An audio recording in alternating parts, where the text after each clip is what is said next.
A gente na semana passada decidiu começar do começo, ir lá para Gênesis e dar uma destrinchada no início das coisas, no início de tudo, no início do mundo.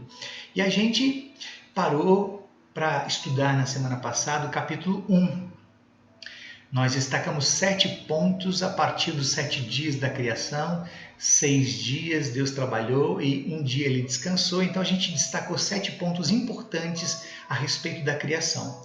Então, se no capítulo 1 a gente vê ali muitos detalhes de todos os dias da criação, mas mais voltados para a criação da natureza e para a criação dos animais, o capítulo 2 vai dar um foco na criação do homem, do ser humano, homem e na mulher. Claro, vai falar também de aspectos importantes da convivência de Adão e Eva com Deus, e da convivência entre eles e do cuidado que eles deviam ter com aquilo que Deus lhes deu para cuidar, com toda a natureza. E o capítulo 3 fala mais especificamente sobre o pecado. Alguns detalhes sobre o pecado, sobre a expulsão do paraíso e a promessa, ou na ordem, o pecado, a promessa de que Deus ia restaurar aquele desastre todo e depois a expulsão do paraíso. Vamos começar então? Primeiro detalhe, eu quero dar 3 destaques hoje, como costumo fazer. Então, primeiro vou falar um pouquinho sobre antes da queda, antes do pecado. Vou falar um pouquinho sobre o pecado em si, o momento do pecado, e depois o momento imediatamente pós o pecado, tá? Então vamos primeiro falar sobre antes do pecado. Você tem a sua Bíblia, capítulo 2, versículos 6 e 7 de Gênesis. Dá uma olhadinha lá, eu vou ler, tá? Eu vou sempre ler para a gente pegar melhor o texto. 2, versículos 6 e 7. Eu vou começar no 5, tá? Para a gente ler mais completinho. Quando o Senhor Deus fez o céu e a terra, não haviam brotado nem capim nem plantas, pois o Senhor ainda não tinha mandado chuvas. E não havia ninguém para cultivar a terra. Mas da terra saía uma corrente de água que regava o chão. Então, do pó da terra, o Senhor formou o ser humano. O Senhor soprou no nariz dele uma respiração de vida, e assim ele se tornou um ser vivo. Olha quanta coisa bacana até aqui, né? O que chama a atenção aqui logo de início, sempre acompanhando os estudos, legal. O que chama a atenção logo de início é que Deus podia fazer o ser humano do jeito que ele quisesse. Deus podia fazer o ser humano como ele quisesse, de um graveto. Ele podia estalar o dedo e o ser humano apareceria. Mas a Bíblia diz que Deus vai num laguinho, num corguinho que tinha ali no jardim que ele tinha criado, no mundo que ele tinha criado, e ele faz uma lama, pega uma laminha, faz um boneco e sopra para dentro do nariz desse boneco a vida. E assim aparece o homem, surge o ser humano Adão. Bom, mas por que do barro? Por que ele faz do barro? A gente não sabe muita coisa a respeito. É muito difícil a gente entrar nos detalhes do porquê Deus cria o ser humano do pó, do barro, né? Mas algumas ideias, de repente, elas podem nos ajudar. Se você entrar na internet agora e pesquisar no Google, tem uma série de cientistas que estão pesquisando a respeito da transformação do barro em tecido vivo. Então, quem sabe Deus não pensou lá quando criou o ser humano do barro, que futuramente a ciência, os cientistas iam descobrir que do barro você pode ter tecidos vivos. A soma, o conjunto de células tronco mais barro é igual a osso. Interessante isso, né? Então, talvez quando Deus pensou a criação do ser humano do barro, ele deve ter imaginado, lá no futuro a ciência vai descobrir que do barro dá para fazer osso, então há uma conexão. Se você pesquisar, você vai ver que tem muitos cientistas dizendo, hoje já afirmando, que o mundo não nasce de uma explosão, mas nasce do barro. Olha que interessante isso. Mas talvez Deus quisesse apenas apontar para a nossa fragilidade, da nossa limitação, da nossa finitude. Lá em Eclesiastes, o sábio Salomão vai dizer que nós viemos do pó e para o pó vamos voltar. Se você pega o pó e bota um pouquinho de água, dá barro, né? Então nós nascemos do barro e vamos voltar para o barro. A palavra talvez quisesse desde o início já falaram, apontar para a nossa limitação, para a nossa fragilidade. Somos vasos de barro, a palavra de Deus diz nos evangelhos, frágeis, né? O que na verdade é tesouro em nós é aquilo que está dentro da gente e não necessariamente o vaso em si. Bom, mas o texto dá mais um detalhe interessante. Ele fala que Deus soprou para dentro de Adão, nas narinas de Adão, o fôlego da vida. Você sabe que a nossa vida é vida de Deus em nós. Deus sopra vida. A nossa vida é sopro de vida de Deus para dentro da nossa vida. Ninguém tem a capacidade de se autocriar. Ninguém tem a habilidade de se fazer, de se construir, de construir a sua vida do nada. Todos somos criados. Todos somos tecidos. Ainda hoje, se você der uma olhadinha também no Salmo 139, você vai ver que o texto diz lá que Deus é que nos tece, nos faz dentro do ventre da mãe. Hoje nós não somos feitos mais do barro, mas quem nos confecciona, quem nos tece, quem nos faz, quem nos molda dentro do ventre da mamãe é o próprio Deus. Deus continua nos fazendo e soprando vida para dentro de nós. Então ninguém tem a capacidade de se autoconstruir, de se autocriar. Então Deus sopra para dentro da gente a vida e, portanto, temos vida de Deus dentro do nosso DNA. As pessoas que dizem que Deus não existe, elas estão lutando contra algo que Deus colocou dentro delas, a capacidade de saber que Deus existe, e também estão lutando contra os gritos da natureza, essa natureza maravilhosa, lindíssima, que está dizendo para as pessoas que para elas que existe um Deus. Importante dizer aqui também que ser feito por Deus não significa que nós somos filhos de Deus. Muita gente argumenta que na criação, no início de todas as coisas, que nós somos filhos de Deus. Você já ouviu esse jargão, né? Mas todos somos filhos de Deus. Todos somos filhos de Deus. Na verdade, nós somos, a partir da criação, criatura de Deus. Somos todos criatura de Deus.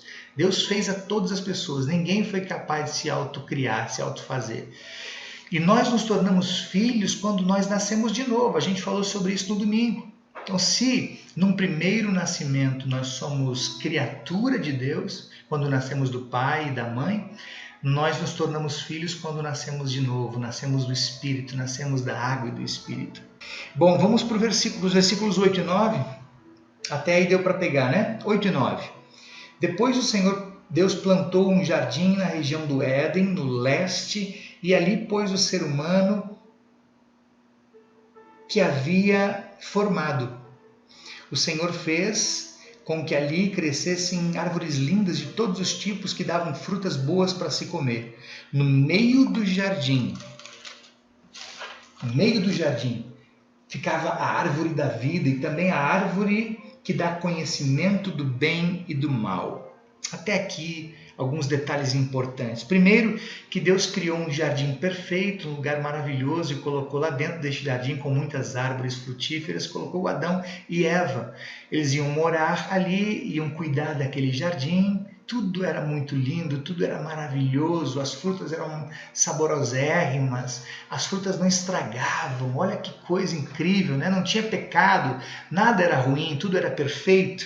Só que Deus coloca no meio do jardim duas árvores, uma árvore da vida e outra é a árvore do conhecimento do bem e do mal.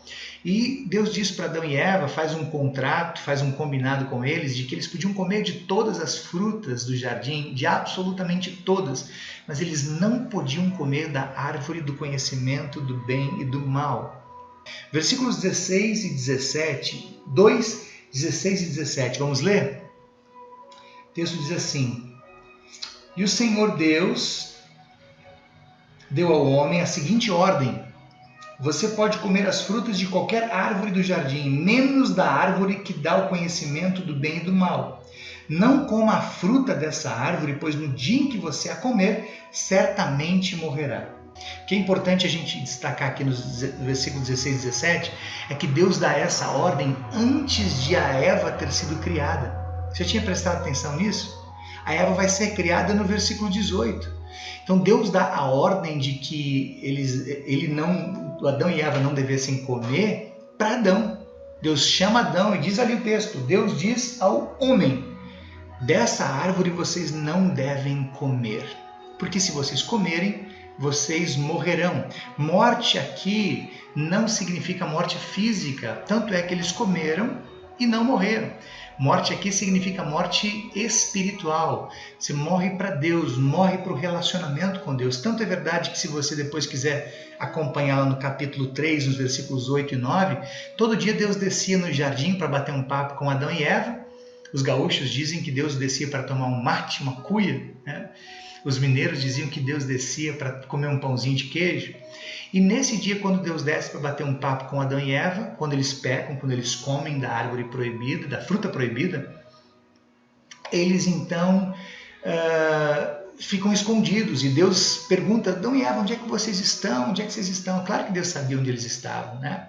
Só que o que esse texto quer dizer com essa pergunta de Deus é que havia agora uma barreira. O pecado se torna uma grande barreira intransponível do ponto de vista humano, e que impedia que o Adão e a Eva se chegassem para Deus e que Deus pudesse continuar cuidando de Adão e Eva. Então a morte aqui é uma morte espiritual, é um distanciamento. A Bíblia diz que o pecado nos separa de Deus, é uma barreira, uma muralha que nos afasta da presença de Deus. Então se comessem da fruta, eles morreriam. Eu tenho uma teoria da fruta. Para mim a fruta, não sei se você já pensou nisso, você quer anotar aqui, quer dizer aqui que fruta que você acha que é. Todo mundo diz que era uma maçã, né? Eu tenho uma teoria da jaca. Eu acho que era uma jaca, porque não tem como você passar por uma jaca, sentir aquele cheiro e não querer abrir ela e comer aqueles gomos da jaca. Não é assim? Então, eu acho que era uma jaca. Mas é uma teoria minha, não tem nenhum respaldo bíblico, tá bem? Talvez para você seja maçã ou uma banana. A fruta, na verdade, aqui é o que menos importa, né? Vamos adiante, versículos 18 até 23. 18 a 23 eu vou ler, tá? Depois o Senhor disse: não é bom que o homem viva sozinho. Vou fazer para ele alguém que o ajude como se fosse a sua outra metade. Depois que o Senhor Deus formou da terra todos os animais selvagens e todas as aves, ele os levou ao homem, ao Adão, para que ele pusesse nome nos animais. E eles ficaram com o nome que o homem lhes deu. Ele pôs nomes nas aves e em todos os animais domésticos e selvagens. Mas para Adão não se achava uma ajudadora que fosse a sua outra metade. Até 23, né? Então o Senhor Deus fez com que o homem caísse num sono profundo. Enquanto ele dormia, Deus tirou uma das costelas e fechou a carne naquele lugar. Dessa costela, o Senhor formou uma mulher e a levou para o Adão.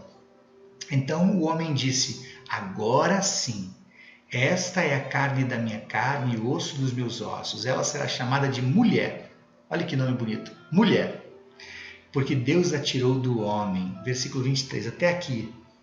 Bom, muitos detalhes legais, né? Primeiro que eu queria destacar para você é a questão da criação da mulher. Deus bota o homem para dormir, tira a costela do Adão, faz um outro boneco de barro e bota dentro desse boneco a costela do Adão, sopra a vida para dentro da mulher e a mulher então vai aparecer. O que chama a atenção aqui nesse texto é que Deus tinha dado a atribuição do Adão de colocar nomes nos animais. E o Adão vai colocando nomes nos animais. E eu acho que ele mandou muito bem, né? Porque quando a gente olha para o cachorro, tem cara de cachorro, né? Olha para o gato, tem cara de gato. Olha para a cobra, tem cara de cobra. Olha para o macaco, tem cara de macaco. Eu acho que daria os mesmos nomes que o Adão. Ele acertou em todos os nomes. Mas ele, quando botava o nome nos animais, ele percebeu que todos os animais tinham pares. E ele não tinha. Todos tinham companheira, todos os meninos, os machos, tinham as fêmeas, e ele não tinha. E aí, a partir dessa percepção, Deus então prepara alguém, cria alguém que seja a sua outra metade. Interessante que essa outra metade aparece nos versículos 18 e 20. Deus criou a outra metade. Isso é significativo aqui para o que vem depois. Se você der uma espiadinha de olho lá no versículo 24, olha o que diz o versículo 24, eu vou comentar ele daqui a pouco também. É por isso que deixa o homem, o pai e a sua mãe para se unir com a sua mulher, e os dois se tornam uma só pessoa. Então são duas metades que se tornam uma só pessoa. Eu acho que a partir daqui é que vieram as músicas que falam da metade da laranja, né? As metades da laranja, cada um é a metade e a gente se completa, é a tampa e a panela, é o dedão e o bicho de pé, né? É o pipiu e o frajola, a gente vai se completando assim. Eu acho que essas poesias todas musicais, elas apareceram a partir desse texto aqui, né? Bom, o que eu acho que a gente devia também lembrar aqui, uma interpretação possível nesse texto, é que Deus tenha permitido que Adão sentisse falta. Deus não criou os dois ao mesmo tempo. Deus cria primeiro o Adão. Tem uma teoria aí, não sei se vocês já conhecem, tá? Que diz que Deus criou a mulher por último, por final, para que ela não desse palpite na criação. Ai, Deus, está faltando aqui um rosa, que tal botar mais umas flores aqui? Mas é uma grande bobagem, né? Tem uma outra teoria que diz que Deus criou primeiro o rascunho e depois a obra-prima.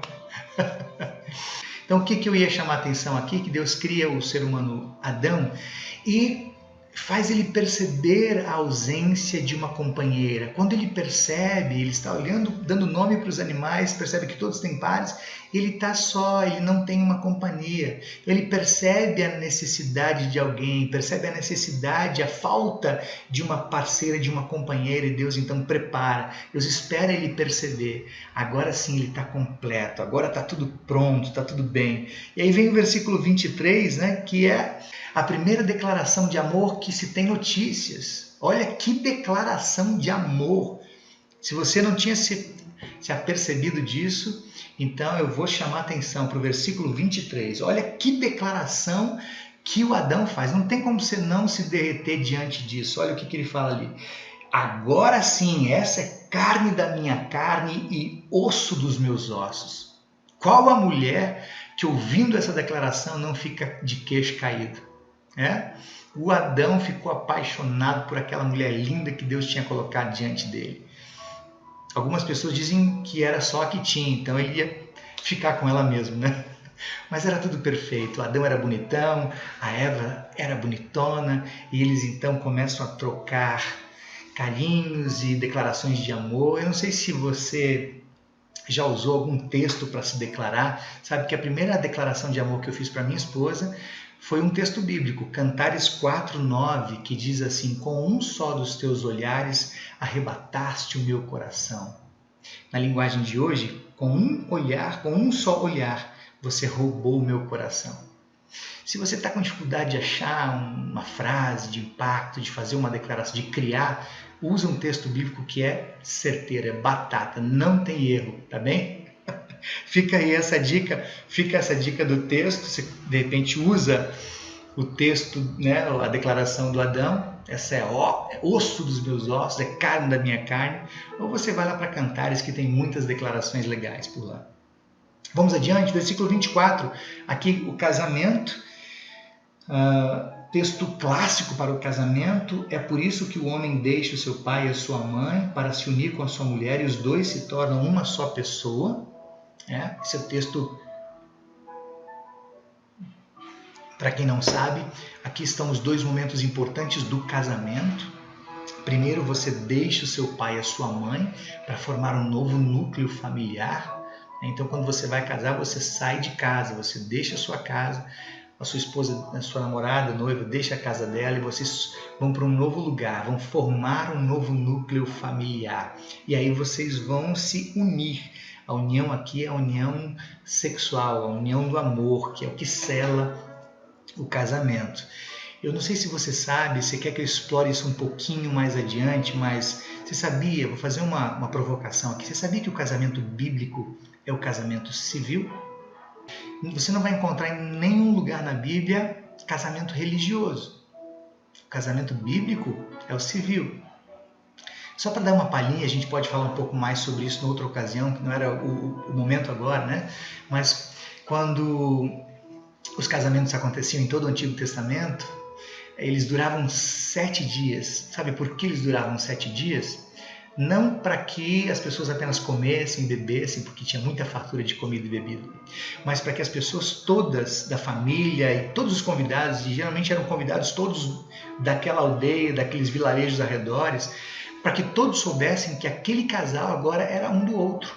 Era o casamento civil, era um anúncio público de que o Roberto era da Gisele e a Gisele era do Roberto. Todo mundo ficava conhecendo os noivos. Olha, você agora não olha mais para ele, você que é menino, e você que é menino não olha mais para ela. Agora eles são um do outro. Esse era o casamento civil. Estão formando um novo núcleo familiar a partir de agora.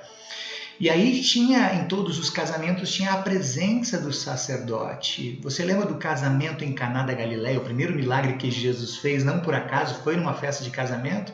Pois é, Jesus era o representante da igreja, era o casamento religioso, a presença do religioso no casamento civil.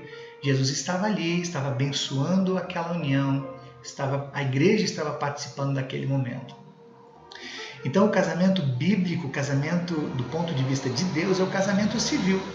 Tá? O casamento religioso é uma criação da igreja para ser uma bênção da igreja sobre o casamento civil. Mas se você gostou desse tema e acha que a gente deve abordá-lo em outra oportunidade, depois que a gente passar essa sequência de estudos aqui, a gente pode falar um pouco mais a respeito disso, tá bem?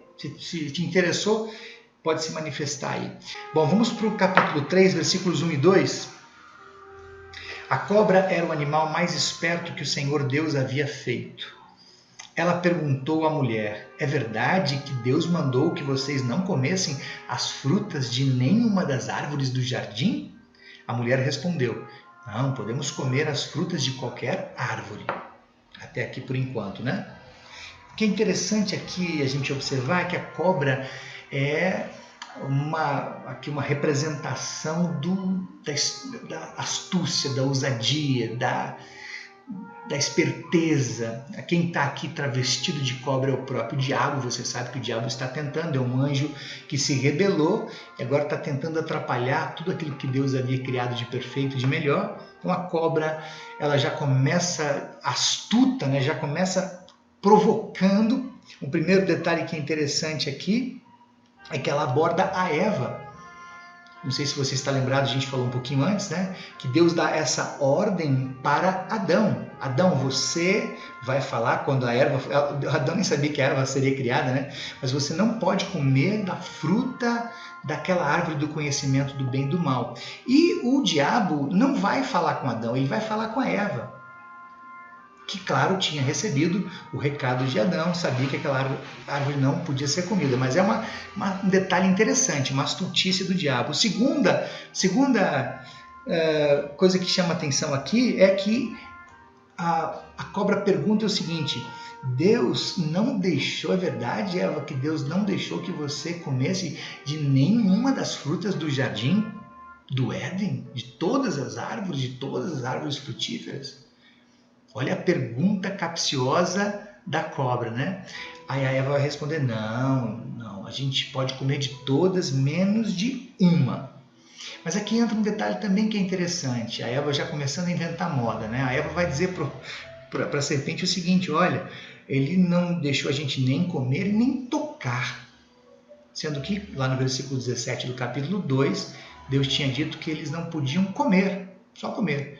E a Eva já faz um acréscimozinho, muito, muito próprio da gente, né? De acrescentar, de emendar, de colocar coisa que não de falar coisas a mais do que aquelas que a gente devia falar. Então a Eva responde: não, a gente pode comer de todas as árvores, a gente só não pode tocar, nem comer nessa aqui do meio, que é a árvore do conhecimento do bem e do mal. Bom, versículo 4 do capítulo 3. Mas a cobra afirmou: vocês não morrerão coisa nenhuma. Olha o diabo. Deus disse isso porque sabe que quando vocês comerem dessa árvore, seus olhos abrirão e vocês conhecerão como Deus é, conhecerão a respeito do bem e do mal. E a Eva fica encucada com isso, ela pensa nisso e ela, a partir da tentação, se você der uma olhadinha ali, olha o que ela disse no capítulo 3, versículo 6. Ela pensou, no meio do versículo, e ela pensou como seria bom ter esse entendimento.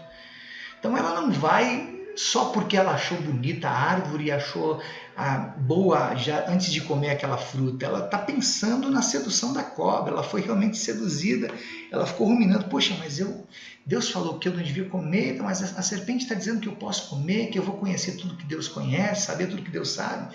Eu vou lá, eu vou experimentar. Não é interessante esse detalhe? Vocês não morrerão, diz o diabo, vocês não morrerão coisa nenhuma. O diabo é o pai da mentira. Se o diabo criou uma coisa no mundo, foi a mentira. A Bíblia não diz em nenhum outro lugar que o diabo tenha criado alguma coisa. Ele não criou nada, nenhuma coisa e nenhuma coisa boa. Ele criou a mentira. Está lá em João capítulo 8, versículo 44. Ele é o pai da mentira. Ele veio para matar, roubar e destruir. Isso está no versículo 10 do capítulo 10 de João. Então, o diabo veio para isso. Ele veio para matar, ele veio para roubar, veio para destruir, ele veio para mentir. E através da mentira, lá naquele início, o mundo nem começou direito e ele já quer estragar tudo, né? E aí a gente chega no segundo ponto que eu combinei com vocês que chegaria. Primeiro a gente falou sobre antes do pecado, detalhes de antes do pecado. Agora a gente vai falar sobre o momento do pecado. A gente está no capítulo 3, no versículo 6 de Gênesis.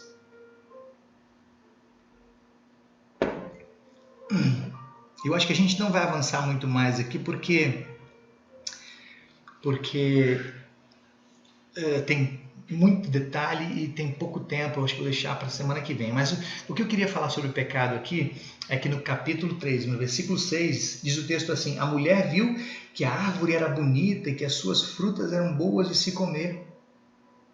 Isso não é, no mínimo, interessante, que a mulher foi seduzida pela serpente e de repente ela vai para perto da árvore e devia já ter feito isso várias vezes, né? Olhado para aquela árvore, nossa, mas que árvore bonita, olha como a mulher é interessante, né? Diz o texto que a mulher viu que a árvore era bonita, a mulher que fica atenta para os detalhes, nossa, que árvore linda essa, que justo essa que a gente não pode comer, mas uma árvore tão linda, com essas frutas boas. Ela nem tinha experimentado, já sabia que a fruta é boa, né? Tu vê que o aspecto da fruta tem muita cara de jaca mesmo, né? Aquela fruta bonita, cheirosa, você chega lá e abre ela, já pega um gomo e come. Bom, esses detalhes eu acho interessantes, que ela achou a árvore bonita e a fruta boa de se comer, então ela pegou e comeu aquela fruta e deu para Adão também comer. Versículos 8 e 9. Vamos ler o 7 também. Nesse momento os olhos dos dois se abriram e eles perceberam que estavam nus. Então costuraram umas folhas de figueira para usar como tangas. De repente eles perceberam que estavam nus. Lembra que estavam nus? Versículo 25 diz que eles estavam nus, mas não sentiam vergonha. Agora eles percebem que estão nus e ficam envergonhados. E costuram folhas de figueira para usar como tangas. Naquele dia, quando soprava o vento suave da tarde, o homem e a mulher ouviram a voz do Senhor que estava passeando no jardim. Então se esconderam dele no meio das árvores. Mas o Senhor Deus chamou o homem e perguntou: onde você está, Adão? Olha que interessante, né? Bom, primeiro que aqui a gente tem a origem de todo o mal. Quando eles comem a fruta proibida, o mundo está em pecado. O mundo está arruinado, o mundo está destruído. A partir do pecado de Adão e Eva, dessa mordida na fruta que Deus tinha proibido que eles comessem, que eles experimentassem, o pecado se instaura e com o pecado toda a maldade, com o pecado a morte e com o pecado toda a maldade, toda a destruição, toda a tristeza, toda a miséria, todas as catástrofes, todas as tragédias, tudo aquilo que há de pior acontece a partir de agora, a partir do pecado, todos os sofrimentos de hoje, a pandemia e tudo mais. Todas as dificuldades nas relações, problemas no casamento, as separações, as brigas, tudo é por causa do pecado. E a gente às vezes fica com raiva do Adão e da Eva, né? Talvez tenha uma vontade de condenar eles, de dar uns tapas na cara se a gente encontrasse. Mas a gente é exatamente assim. Se a gente estivesse lá no jardim, provavelmente a gente teria também sido seduzido. A gente não gosta daquilo que é proibido, não é verdade? A gente gosta daquilo que a gente não pode. Parece que a gente tem uma sedução maior, uma vontade maior de fazer aquilo que a gente não pode fazer, de experimentar aquilo que a gente não pode experimentar. E aí eu queria rapidamente dar um destaque aqui importante. A gente vai ter que deixar o resto para a semana que vem, porque eu ainda quero fazer uma oração final e cantar uma canção com vocês. Mas eu não posso deixar de dizer para vocês aqui que nesse contexto de pandemia, aquela pergunta clássica, de novo me foi feita várias vezes. Pastor, por que, se Deus é bom, o senhor fala tanto que Deus é amor, que Deus é bom, por que Ele permite tanta catástrofe, tanta tragédia? Por que Deus permite a pandemia? Por que Deus permite tanta morte, tanta coisa ruim? E aí eu preciso que você preste muita atenção naquilo que eu vou te dizer, porque provavelmente você já ouviu muitas vezes essa pergunta e talvez você não tenha sabido responder. Se Deus é bom, por que Ele permite o mal? Por que Ele permite tanta fome no mundo, tanta morte, essa pandemia, essas tragédias todas, né? Então eu vou dizer algo para você, anota, grava. É importante que você saiba do que eu vou te dizer para você responder se alguém eventualmente perguntar a você a respeito disso, né? Bom, quando Deus nos criou, Ele nos colocou num lugar perfeito, no paraíso, no jardim do Éden. Lá tudo era bom, lá tudo era do bom e do melhor. A gente era feliz, a gente se dava bem, a gente se gostava, a gente se amava, a gente se cuidava, fazia declarações de amor um para o outro, a gente cuidava do jardim, a gente colhia as frutas, a gente curtia a companhia dos animais, curtia a natureza, era maravilhoso, era tudo perfeito. Deus nos colocou nesse mundo perfeito, nesse jardim do Éden, que era o lugar de toda a perfeição. Só que nós tínhamos um combinado. Deus combinou que a gente devia comer de tudo, podia comer de todas as frutas, mas não comer de uma fruta específica. E a gente foi lá e comeu. E a partir da nossa decisão de ir lá, nossa escolha de ir lá e de comer, a tragédia entra no mundo. Então, a tragédia entra no mundo, a fome, o pecado, a morte, as pandemias, por causa de uma escolha que nós fizemos. E hoje nós queremos culpar Deus por isso. Deus nos colocou no lugar perfeito, nos deu tudo do bom e do melhor. Quem escolheu o pecado fomos nós. Quem escolheu a morte fomos nós. Quem escolheu a fome no mundo fomos nós. Quem escolheu as pandemias, as tragédias, as maldades fomos nós. Deus não tem culpa da escolha que a gente fez. Ele deu a chance de a gente ficar para sempre no paraíso e curtir aquele lugar. Para o resto das nossas vidas, nós podemos ficar ali para sempre, eternamente. Mas nós escolhemos o pecado. E com a escolha do pecado, escolhemos toda a maldade que existe no mundo. Portanto, tudo que existe de mal no mundo é culpa nossa, da nossa escolha daquele primeiro pecado e da nossa escolha regular, diária, dos pecados de todos os dias. E olha como Deus é amoroso. Ele nos colocou naquele paraíso, naquele lugar maravilhoso, né? Mesmo nós tendo pecado, mesmo que a gente tenha se rebelado contra Ele, é como se nós, meu pai uma vez pregando esse texto, ele disse alguma coisa mais ou menos assim, é como se nós tivéssemos dito para Deus, Deus, a gente não quer ficar aqui, esse lugar não é legal, a gente cansou daqui, a gente enjoou daqui, a gente quer experimentar aquilo que o Senhor disse que vai ter lá fora, a gente quer experimentar outras coisas, a gente não quer mais ficar aqui, a gente vai embora, vai sair daqui, a gente quer sair desse lugar, e a gente come a fruta, se rebela contra Deus, faz o que Ele não queria que a gente fizesse e aí tudo acontece de pior, de ruim. Mas olha como Deus é tão amoroso. Apesar daquela nossa primeira escolha lá no Jardim do Éden e de todas as escolhas que a gente faz todos os dias, de tantos pecados que a gente comete todos os dias, Deus ainda assim cuida de nós. Deus ainda assim prometeu ficar conosco, prometeu um Salvador, Filho dele, que nasceria no futuro. E eu vou falar sobre isso no próximo estudo. Tem muita coisa bacana para a gente estudar aqui na próxima semana. Ele prometeu que mandaria o seu Filho para restaurar a nossa sorte, para nos aproximar de novo de Deus. Olha como Deus é amoroso. É por isso que a gente diz que Deus é amor. Porque apesar das nossas escolhas, desde aquela primeira e todas as outras, Deus continua nos cuidando, Deus continua nos perdoando, Deus continua nos amando e mais que isso. Se eu posso dizer algo mais para terminar, tem uma promessa da volta para o paraíso. A gente vai voltar para o paraíso. Deus está preparando um paraíso. Ele subiu, e quando ele subiu para o céu, ele diz: olha, eu estou indo e vou preparar para vocês um lugar. O céu vai ser um novo céu e uma nova terra. Está preparando um novo paraíso para a gente. Então, nós vamos ter de volta aquilo que a gente perdeu. Mas agora, definitivamente, não vai ter nenhuma chance de a gente sair, perder esse paraíso, deixar aquele lugar, se rebelar contra Deus. Isso não é demais? Eu espero que você tenha entendido esse recado de que Deus é tremendo, Ele é amoroso, bondoso apesar de nós. Tá? Então, se alguém perguntar para você um dia se você sabe por que Deus, sendo tão bom, permite tantas catástrofes, aí você dá essa resposta que a gente deu agora. Beleza? Pode ser? Então, que esse Deus de todo amor cuide de você nessa noite, no seu descanso, no dia de amanhã e nesse restante de semana.